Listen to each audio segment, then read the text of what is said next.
તહેવારો માટે રાજકોટની ફેમસ મીઠાઈ એક્ઝોટિકા બનાવી લઈએ। તો એના માટે 250 ગ્રામ જેટલા કાજુને ધીમા તાપે શેકી અને ઠંડા પડે એટલે મિક્સર જારમાં દળી એનો પાવડર બનાવી લઈએ।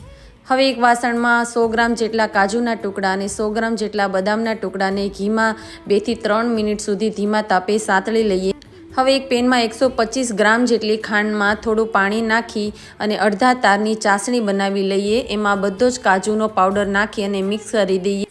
મિશ્રણ ઘટ થાય એટલે 1 ચમચી ઘી નાખી દઈએ। આવી રીતે ચેક કરી લઈશું। મિશ્રણ હાથમાં ચોટે નહીં ત્યારે ઘીથી ગ્રીસ કરેલી ડીશમાં એને પાથરી દઈએ। એના ઉપર સાતળેલા કાજુ અને બદામને આપણે આવી રીતે પાથરી દઈએ। હવે 250 ગ્રામ જેટલી ચોકલેટને કટ કરી અને થોડી મેલ્ટ કરી એના ઉપર પાથરી દઈએ। ઉપરથી પિસ્તાથી ગાર્નિશ કરીશું। થોડીવાર માટે ફ્રીજમાં ઠંડી કરી અને આવી રીતે કાપા કરી લઈશું તો એક્ઝોટિકા તૈયાર છે। તો એન્જોય કરીશું। ડિટેલ રેસીપી મારી ચેનલ